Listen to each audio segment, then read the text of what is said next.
তো বন্ধুরা চলে আসলাম সকালবেলা বাড়ির ছাদের উপর। তো আজকে আমার সাথে খুবই একটা খারাপ জিনিস হয়ে গেছে। তো যে আমি দুটো নাপ্তা পায়রা এনেছিলাম সেই দুটো পায়রাই নড় হয়ে গেছে। তো সেই দুটো পায়রা তোমাদেরকে দেখাচ্ছি। ও আজকে সব পায়রাগুলো বাইরে সকাল সকাল ছেড়ে খেতে দেবো। ওড়াবো দু তিনটে পায়রা। আজকে একটু মেঘলা ওয়েদার আছে, দেখি পায়রাগুলো আজকে ওড়ে কিনা এই ওয়েদারে। তো চলো পায়রা দুটোকে আনা যাক। এই যে সেই এক পেয়ার নাপ্তা পায়রা। তো আজকে দেখি ছাদের উপর এসে দেখি সব পায়রা মারামারি করছে এই দুটো পায়রা। তারপরে চেক করে দেখো বন্ধুরা দুটো পায়রাই নড়। তো এই দুটোর জন্য আমার দুটো নাপ্তা মাদি আনতে হবে বন্ধুরা। তো খুব সুন্দর এই দুটো পায়রা, দুটোর জন্য দুটো নাপ্তা মাদি আনতে হবে বন্ধুরা। কিছুদিনের ভিতরে আনার চেষ্টা করবো। তো এদের ঘরে খুব তাড়াতাড়ি সুখবর আসতে চলেছে। তো এই যে আমার দুটো সেই পায়রা দুটোই কালশিরা পায়রা। তো আমার বাড়ি এখন ওড়াই পায়রা বেশি একটা নেই, শুধু এই পেয়ারই আছে ওড়াই পায়রা। আর সব ওড়াই পায়রা তৈরি হচ্ছে। তোমরা তো দেখলে এই নাপ্তা পায়রা সবগুলো নতুন এনেছি বলে এখন ওড়াচ্ছি না। এই দুটো বাড়িরই পোষমানা পায়রা, এই দুটো ওড়াই শুধু এখন।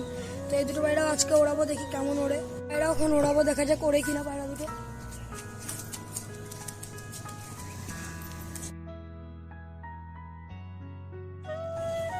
তো বন্ধুরা ওই পায়রা দুটো আজকে বেশিক্ষণ উঠলো না, কারণ মেঘলা ওয়েদার ছিল। 6-7টা বাজি খেয়ে লেবে গেল বন্ধুরা।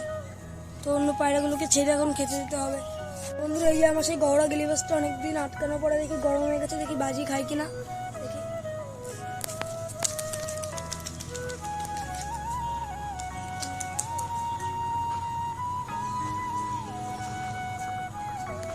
তো বন্ধুরা একটা বাজি খেয়ে বসে বললো। এই যে আমার সেই বালির বাচ্চাকে মোল্টিং হচ্ছে বন্ধুরা, দেখা যাক এটা এখন বাজি করে কিনা।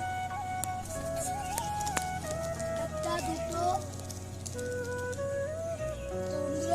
তো বন্ধুরা এই পায়রাটা দুটো বাজি করে বসে বললো। এখন সব পায়রাগুলো ছেড়ে দেবো, ছেড়ে দিয়ে খেতে দেবো।